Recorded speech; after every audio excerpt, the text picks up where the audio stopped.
Assalamualaikum warahmatullahi wabarakatuh. Perkenalkan, saya Diana Putasari dengan NIM 080 dari kelas BK 2022A.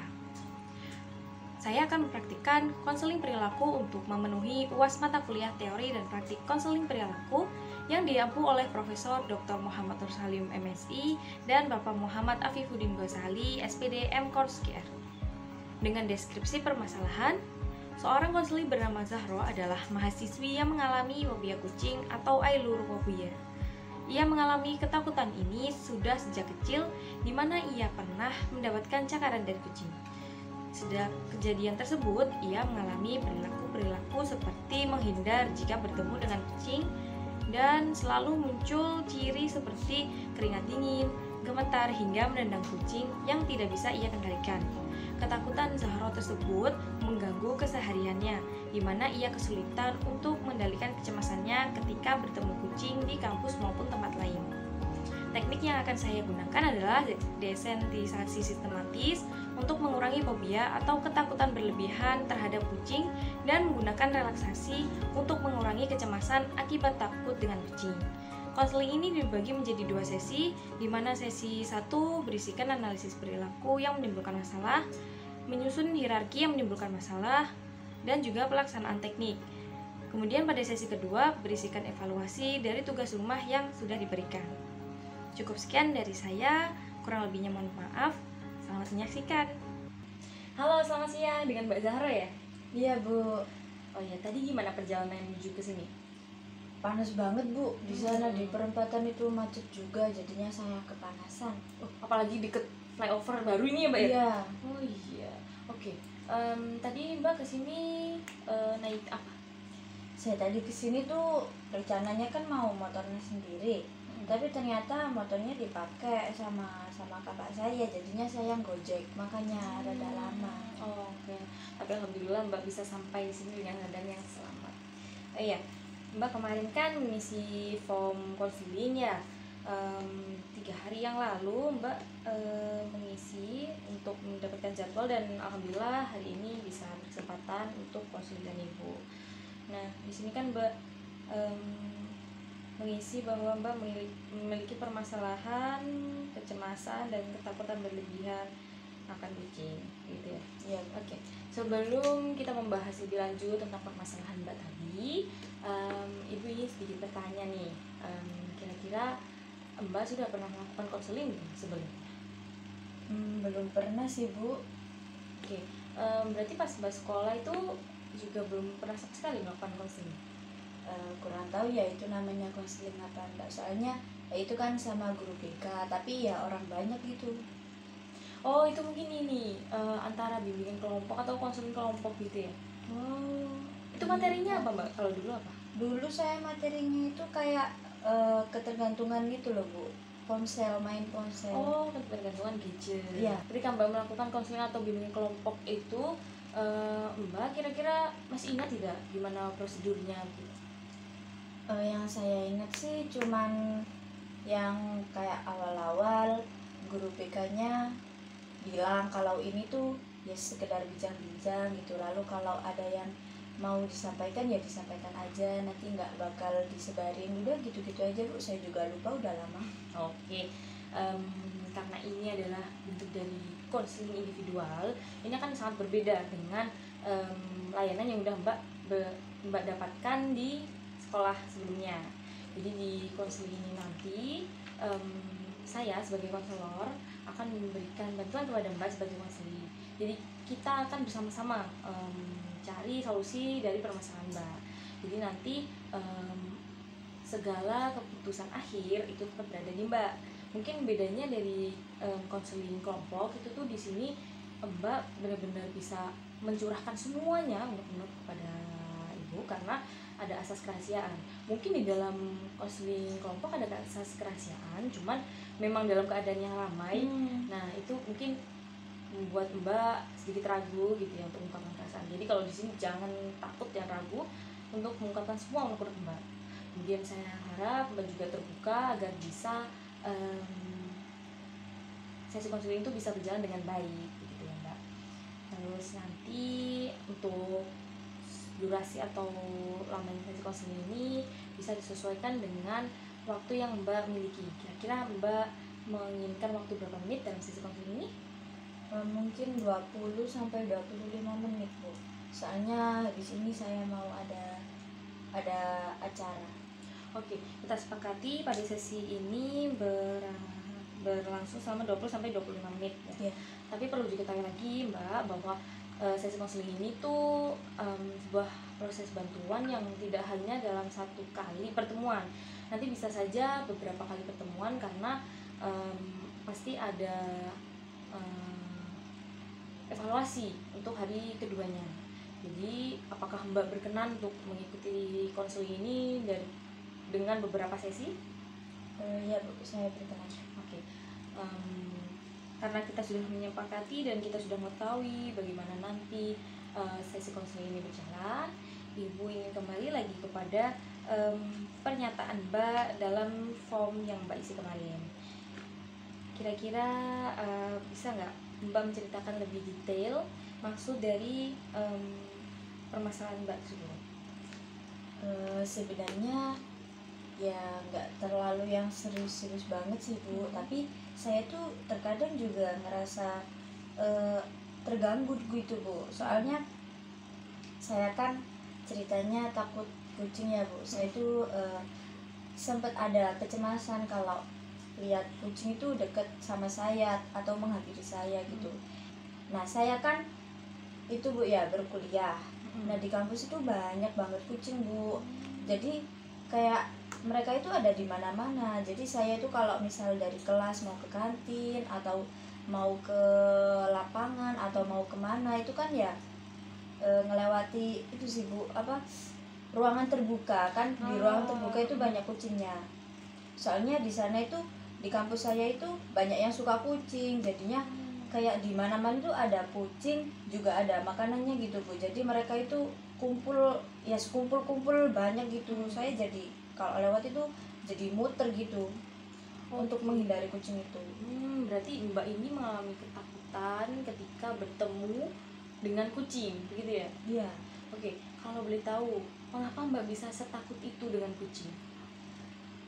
Saya dulu tuh pas waktu kecil itu kan pernah dicakar kucing itu, Bu, ceritanya. Ceritanya itu kan ada ibu saya itu lagi makan, lalu saya itu kan makan juga. Lalu dulu itu saya tuh pernah punya kucing, Bu.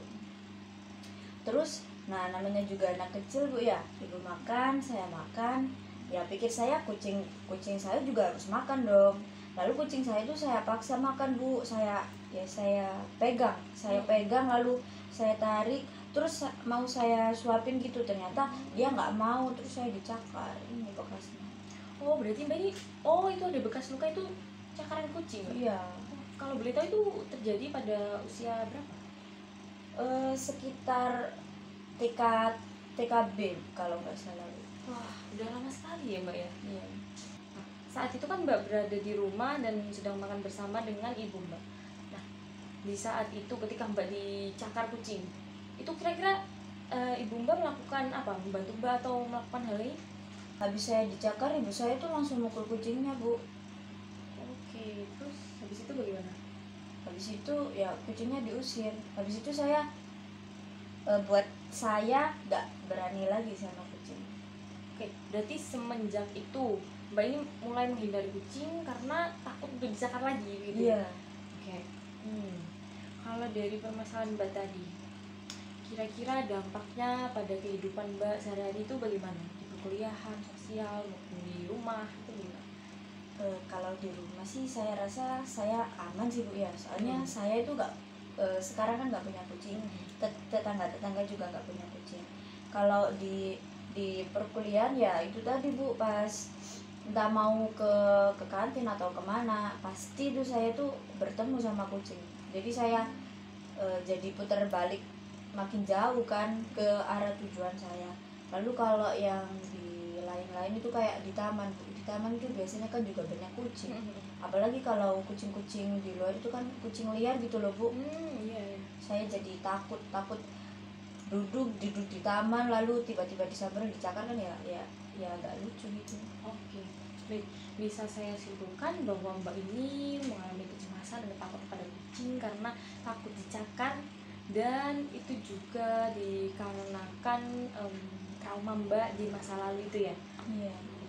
Kalau melihat dari permasalahan Mbak ini tadi, kira-kira apa yang ingin Mbak capai pada sesi konseling ini? Saya mau nggak takut kucing lagi sih Bu, soalnya meskipun itu nggak yang serius-serius amat, tapi ya lumayan mengganggu soalnya Bu. Oke, dari pernyataan Mbak tadi mengenai tujuan Mbak, oh iya saya sempat kepikiran lagi nih. Kira-kira apa? Kan Mbak tadi bilang sempat cemas gitu ya, sempat takut ketika bertemu dengan kucing. Kira-kira ada nggak perilaku lain yang sekiranya ditimbulkan dari ketakutan Mbak itu? Misal Mbak menjadi cemas, menjadi takut kayak keringat dingin, atau tindakan-tindakan lain yang sekiranya benar-benar mengganggu Mbak gitu. Ada sih Bu, kayak kucing kan ya beda-beda Bu ya.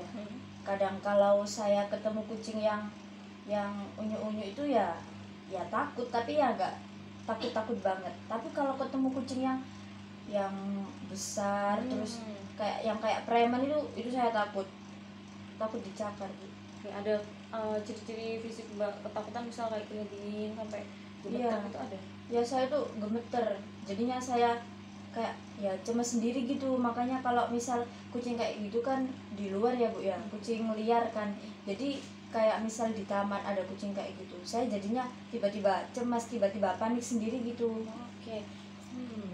Jadi Mbak ini mengalami permasalahan itu nggak hanya berdampak pada pemikiran Mbak dan juga kecemasan Mbak, tapi juga berdampak pada perilaku Mbak yang kayak seperti menghindar, terus juga ciri fisik seperti keringat dingin dan gemetaran begitu ya. Iya.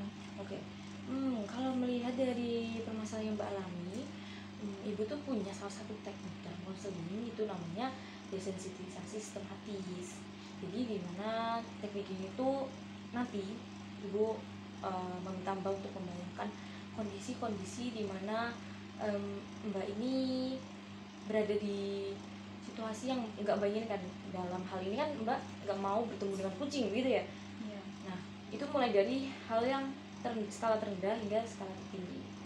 Jadi sebelum itu Ibu mau tanya kepada Mbak, apakah Mbak berkenan menggunakan teknik ini, karena nanti Ibu dengan sengaja akan membangkitkan pemikiran-pemikiran Mbak, maksudnya membangkitkan bayangan-bayangan Mbak untuk bisa berada di kondisi yang tidak mengenakan, tidak menyenangkan itu. Apakah Mbak berkenan untuk menggunakan teknik ini? Mungkin bisa saya coba Bu.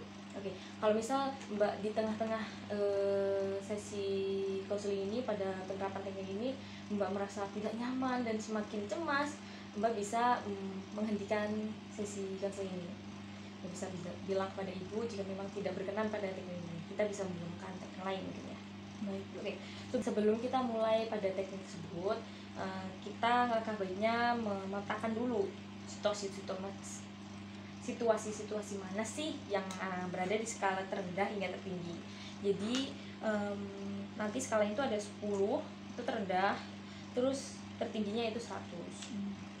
Kira-kira situasi yang paling mendapatkan skala terendah itu situasi gimana? Kayak apakah ketika kucing itu terlihat dari jauh, itu termasuk kondisi dimana Mbak sudah cemas? Iya Bu. Oke, berapa skalanya? Sudah takut.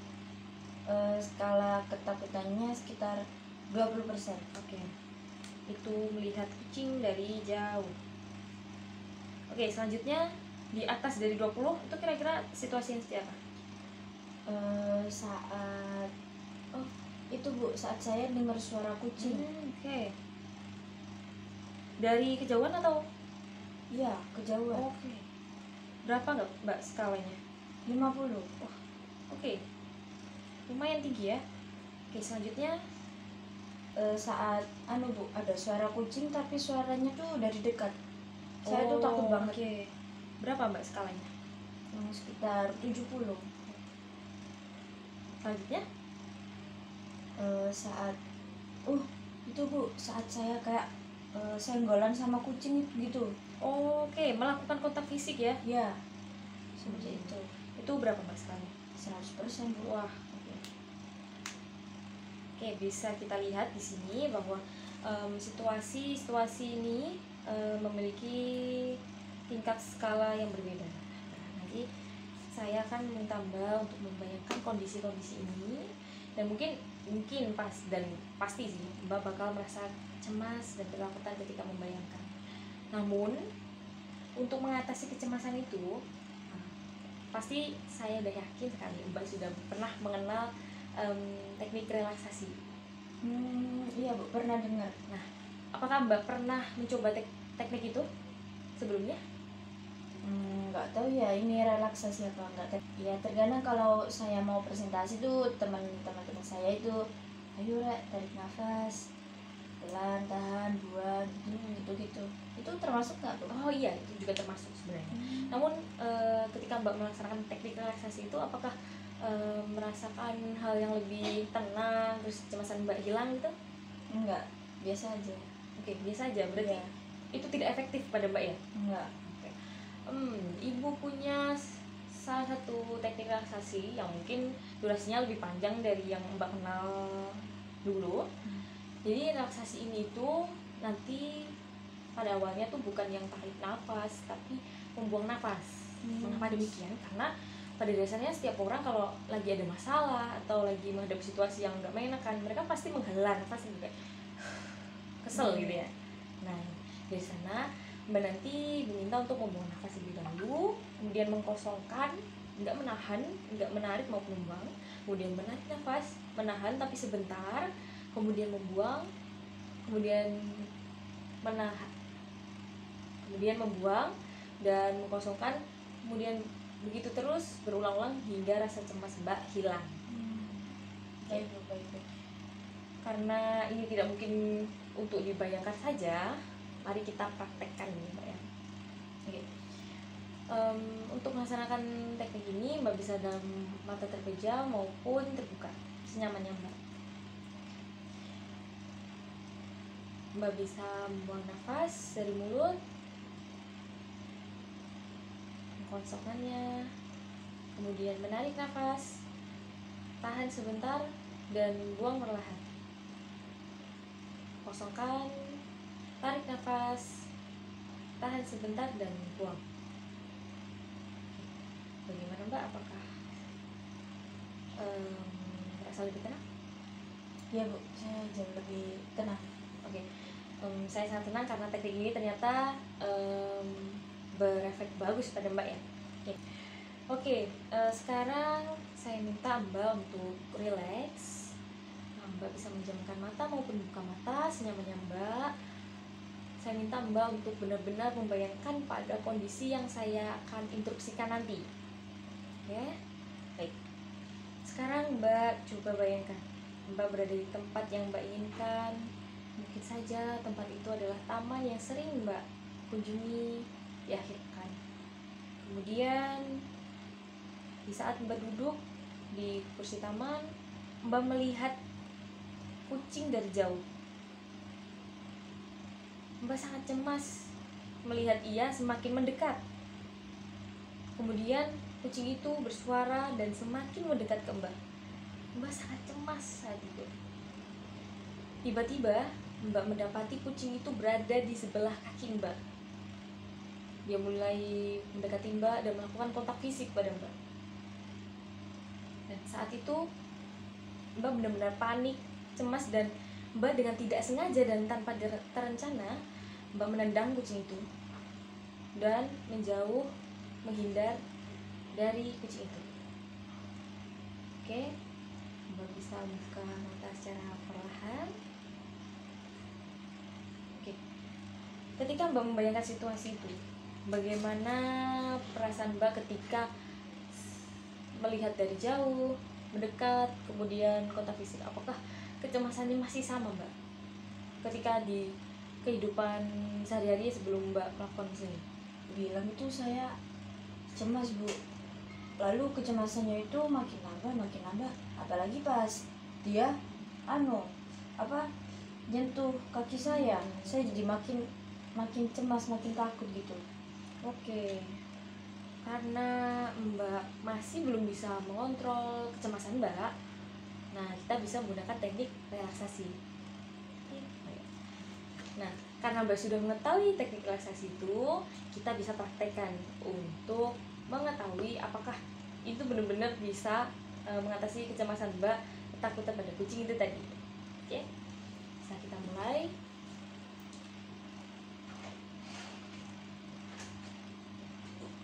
Saat itu kucing itu berada di kejauhan. Mbak mulai merasa takut dan cemas. Tapi Mbak ingat bahwa ada teknik relaksasi untuk mengurangi kecemasan Mbak. Mbak mulai melakukan pengaturan nafas sehingga Mbak menjadi lebih tenang. Namun, ketika kucing itu mulai mendekat dan bersuara semakin dekat dan melakukan kontak fisik, kecemasan itu semakin meninggi. Tapi Mbak mencoba untuk tetap tenang dan mengontrol pikiran Mbak untuk tidak menendang kucing itu. Kemudian Mbak menghindar secara pelan-pelan dan Mbak berhasil untuk tidak melakukan kekerasan pada kucing itu. Oke, bagaimana Mbak? Apakah praktek sebelum Ibu melakukan relaksasi dengan yang setelah melakukan relaksasi ini memiliki perubahan atau perbedaan yang Mbak rasakan? Ada sih Bu, saya ngerasa setelah Ibu kenalin relaksasi ini, pas Ibu suruh bayangin ada kucing tadi, saya lebih bisa mengatur diri saya. Mungkin dengan relaksasi itu saya bisa sedikit tenang gitu Bu. Jadinya pas ada kucing saya nggak yang panik, nggak yang bingung mau apa. Tapi saya tuh tetap mikir kayak pengen nendang aja Bu. Soalnya takut banget, meskipun nggak sepanik yang sebelumnya, tapi nggak tahu ya, pengen aja nendang gitu. Saya mungkin kalau saya nendang ngerasa lebih aman kali ya. Oke, berarti kayak ya ini adalah hal wajar ya Mbak, karena memang otomatis perilaku Mbak itu muncul karena trauma itu, sehingga Mbak merasa perlindungan diri satu-satunya adalah menghindarinya. Nah, tapi mungkin karena Mbak masih sangat ketakutan, jadi tindakan cepatnya adalah menendang. Iya, mungkin Bu.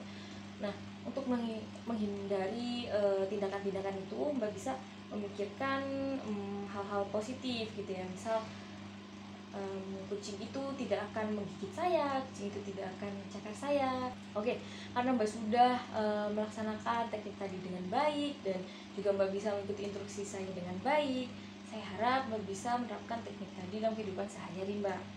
Namun, karena dalam sesi konseling ini tidak mungkin ya kita hanya membayangkan saja, dan saya yakin ya kalau bayangin mungkin Mbak ngerasa, iya Bu, cemas saya hilang, iya Bu, saya bisa berpikir positif, saya nggak mungkin menentang dia. Itu kan hanya pemikiran dan perkataan saja. Kita kan butuh untuk actionnya ya, kita butuh gimana nanti kalau saya menghadapi situasi ini di kehidupan sehari-hari, bisa nggak ya saya melakukannya maksudnya tidak melakukan kekerasan dan menghindari kecemasan itu. Nah, untuk itu Ibu ingin memberikan pekerjaan rumah kepada Mbak. Jadi karena saya tidak mungkin membawakan kucing dalam ruang konseling ini, nanti Ibu minta Mbak untuk melakukan secara bertahap ya. Mbak nanti mulai mendekat dengan kucing dari kejauhan, kemudian sedikit dekat dan mulai melakukan kontak fisik dengan kucing. Nah, untuk melihat perkembangan Mbak, nanti saya harap Mbak bisa memotretnya. Jadi di sesi konseling selanjutnya nanti kita bisa lihat dan kita review ulang tuh, kayak ketika Mbak mulai memberanikan diri melawan rasa takut Mbak, kemudian Mbak bisa foto pada situasi tersebut. Kemudian nanti kita bisa jabarkan dalam skala berapa ketika Mbak sudah mulai memberanikan diri untuk mendekati pada kucing. Oke, Baik Bu. Apakah dari pekerjaan rumah yang Ibu berikan ini sudah cukup jelas? Sudah jelas Bu. Oke. Sebelum sesi ini berakhir, Ibu ingin sedikit menyimpulkan bahwa Mbak ini mengalami kecemasan pada kucing. Jadi takutan berlebihan pada kucing sehingga menimbulkan kecemasan, dan ini berefek buruk pada kehidupan sehari-hari Mbak. Kemudian Mbak tadi sudah saya kenalkan dengan teknik konseling, yaitu desensitasi sistematis, dan Mbak berhasil. Mbak juga bisa melakukan teknik tadi dengan baik. Mbak juga bisa menghilangkan kecemasan dengan relaksasi. Kemudian untuk melihat progresnya dan juga actionnya Mbak, Ibu kasih pekerjaan rumah ya. Oke. Dari sesi konseling tadi, kira-kira bagaimana perasaan Mbak sebelum dan setelah melakukan sesi satu ini? Lebih lega sih Bu dari sebelumnya, soalnya ya lebih plong aja. Ibu bisa bantu saya untuk menghadapi kondisi saat saya berada dalam situasi yang tidak saya harapkan, seperti ada kucing yang datang tadi. Oke. Dari pernyataan Mbak dan juga perilaku Mbak tadi dalam mengikuti sesi konseling ini, kalau saya lihat sih sudah mencapai tujuan konseling. Kalau menurut Mbak, apakah sesi konseling ini sesi satu ini bisa diakhiri? Bisa Bu. Oke. Karena kita sudah bersepakat mengakhiri sesi konseling satu kali ini, saya harap Mbak bisa menerapkannya pada kehidupan sehari-hari ya. Kemudian Mbak bisa mengerjakan pekerjaan rumah itu dengan baik. Kemudian kita bisa bertemu pada sesi selanjutnya di minggu depan, hari yang sama, dan ya di jam yang sama. Baik. Sebelum sesi ini berakhir, kira-kira ada yang ingin Mbak sampaikan? Tidak ada. Karena tidak ada, saya ucapkan terima kasih kepada Mbak sudah melakukan konseling kali ini dengan baik. Saya harap Mbak bisa menjalankan pekerjaan rumah tadi dengan baik ya. Jangan lupa ya Mbak. Iya Bu. Baik, kalau begitu saya pamit undur diri. Assalamualaikum. Salam. Siang Mbak Zahro. Siang Ibu. Wih, gimana kabarnya? Udah lama ya kita nggak ketemu, seminggu ya? Iya. Oke. Oh ya, gimana tugas rumah yang Ibu berikan kemarin? Dari tugas yang Ibu beri kemarin, saya kan coba ngedeketin kucing ya Bu. Tapi ya saya nggak berani yang langsung pegang gitu. Saya tuh mulai dari saya ngefoto kucingnya diam-diam Bu dari jauh. Oke. Ibu mau lihat nggak? Iya. Coba. Lihat. Ini kucingnya di dalam kardus, makanya saya berani Ya Allah, ngefoto lucu Bu. sekali. Kalau boleh tahu ini Mbak foto di mana ini? Itu di rumah saudara saya. Oh, oke. Ini lucu sekali ya Mbak. Iya Oke. itu awalnya kan saya main ke rumah saudara saya. Terus oh iya, saya tuh ingat kalau saudara saya punya kucing. Lalu pas saya lihat kucing itu, saya ingat kalau saya dapat tugas dari ibu. Lalu ya saya tuh dibilang saudara saya gini, itu loh mainan sama kucing itu loh. Dia kan ya mungkin nggak tahu ya kalau saya nggak berani sama kucing. Terus ya iya, habis ini aku main kok sama kucing aku gitu. Terus aku datang kan Bu ke kucingnya, tapi ya dari jauh gini, saya fotonya dari jauh. Terus dia itu mungkin nggak yang Agresif gitu ya? nyakar ya. Oh. Terus dia itu lucu banget Bu, dia masuk kardus. Makanya saya berani ngefotonya dari jauh. Nah, kalau dari foto ini, dari kondisi ini, kira-kira skala Mbak masih sama nggak kayak yang minggu lalu? Tingkat kecemasannya poinnya berapa kira-kira? Berkurang Bu. Kalau minggu lalu ya Ibu catat itu sekitar 20%. Kalau sekarang ini saat Mbak foto ini kira-kira berapa? 5%. Wah, kenapa Mbak bisa seturun itu kira-kira? Soalnya dia nggak agresif Bu. Soalnya dia lucu banget Bu. Dia juga nggak yang agresif gitu. Oke. Lucu banget. Oh, kalau yang ini gimana Mbak, yang ini? Oh, yang itu habis itu kan saya pulang. Lalu 3 hari kemudian kan ada acara tuh di rumah saudara saya. Terus ya ada kucingnya kan. Terus saya coba lagi Bu. Aku deketin, kemarin kan aku foto dari jauh, dia nggak ngapa-ngapain gitu. Saya pikirnya. Terus saya deketin, terus saya foto, jadilah seperti ini. Lucu banget dia Bu. Tapi ya rada takut dikit sih, siapa tahu pas saya ngefoto tiba-tiba dia mendekat gitu iya, ya. saya takut dikit tapi Bu. Oke, tapi ini kucing ini kayaknya terlihat ini ya, sangat diam gitu ya. Ya nggak tahu Bu. Saya nggak setiap hari di sana soalnya. Berarti kalau yang di foto ini Mbak belum berani megang ya, masih foto dari jarak dekat gitu. Belum, iya masih cuma jarak dekat aja Bu. Berarti kucing ini juga tidak agresif, tidak yang mendekati Mbak gitu. Enggak, dia pendiam Bu. Iya, kelihatan sih ya. Seperti pemalas gitu ya. Iya biasa Bu, kucing putih. Oh iya.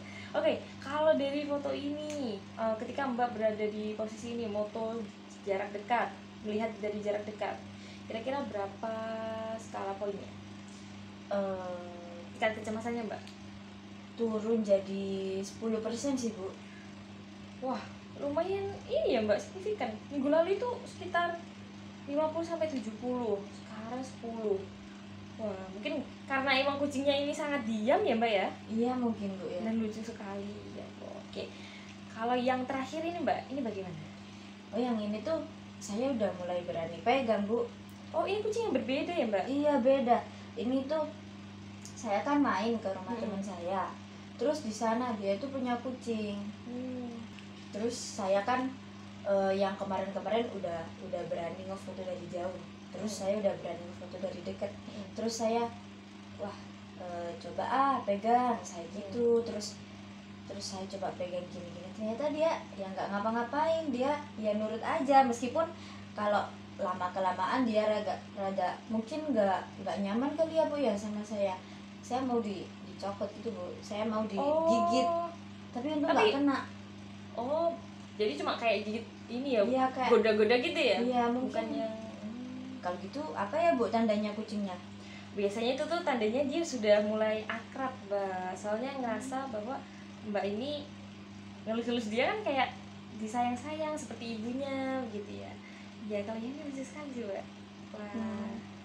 Ya, walaupun itu mukanya rada preman ya ini ya. Iya, saya awalnya takut Bu, soalnya dia ya kayak kucing yang saya ceritakan yang saya takuti itu kayak preman gitu. Saya takut sih Bu. Untung nggak nyakar. Oke. Kalau dari yang foto terakhir ini, kira-kira tingkat kecemasan Mbak ketika memegang kucing ini berapa? Sisa 25% sih. 25. Kenapa Mbak bisa pikir kayak gitu? Soalnya ada teman saya mendampingi saya. Jadi kalau saya misal mau dicakar, saya bisa minta tolong ke teman saya. 25%. Wah, lumayan sekali ya. Tingkat kecemasan Mbak benar-benar turun ketika Mbak sudah setelah melakukan konseling kemarin. Oke. Berarti ketika Mbak memotret kucing ini dan juga memegang kucing ini, Mbak melakukan teknik yang Ibu sebutkan kemarin ya berarti? Iya Bu. Kira-kira ketika Mbak sudah melakukan konseling kemarin terus Ibu kasih tugas rumah ini, apa yang Mbak pikirkan biar Mbak nggak melakukan tindakan kekerasan itu? Ya sebelumnya kan emang ada sih Bu ya pikiran kayak aduh takut nih, tendang deh gitu. Tapi kalau saya habis pegang ini kucing Bu ya, terus saya tuh mikir oh ternyata nggak semua kucing tuh nyakar gitu. Ternyata nggak semua kucing tuh gigit. Jadinya ya mungkin ada beberapa kucing yang gitu, tapi ya ada juga kucing yang baik, mungkin dia yang manja gitu. Seperti itu sih Bu. Oke, berarti dari konseling sesi 1 dan 2 ini Mbak ini benar-benar mengalami perubahan yang luar biasa ya. Saya juga lihat Mbak terlihat excited banget gitu ceritain ini tadi. Dan saya rasa Mbak ini sudah mulai tidak setakut itu ya dengan kucing ya? Insya Allah Bu, tapi ada Masih banget gitu. ya. Oke. Karena Mbak sudah melakukan seluruh sesi konseling kemarin dan juga mengerjakan pekerjaan rumah dari Ibu dengan baik dan juga Mbak bisa menjabarkannya dengan baik pula, dan ternyata hasilnya luar biasa sekali. Tingkat kecemasan Mbak menurun secara signifikan. Saya rasa apakah sesi konseling ini bisa diakhiri pada sesi kedua ini? Mungkin bisa Bu, saya rasa bisa. Oke. Namun perlu diingat ya Mbak, nanti kalau selesai sesi konseling ini Mbak harus tetap menerapkan teknik tadi di kehidupan sehari-hari Mbak. Jadi kalau Mbak merasa cemas, Mbak bisa relaksasi, berpikir positif seperti itu ya. Baik, baik. Oke. Mungkin ada yang disampaikan pada Ibu setelah mengikuti 2 sesi konseling ini? Mungkin saya terima kasih sih sama ibu, soalnya bisa membantu saya buat nggak takut lagi sama kucing. Saya juga sangat senang sekali ya melihat progres Mbak yang luar biasa, dan yang awalnya kayak ngebayangin kucing dari jauh aja takut, tiba-tiba Mbak sangat excited gitu ya untuk menceritakan pekerjaan rumah Mbak itu. Oke. Terima kasih pada Mbak yang sudah mau melakukan sesi konseling ini dengan baik. Saya harap Mbak bisa terus berani untuk mencoba menerjang segala kecemasan itu, dan saya harap Mbak juga mau terus berkembang gitu ya. Baik, Bu, baik. Kalau begitu saya pamit undur diri ya, Bu. Terima kasih atas bantuannya. Assalamualaikum. Waalaikumsalam.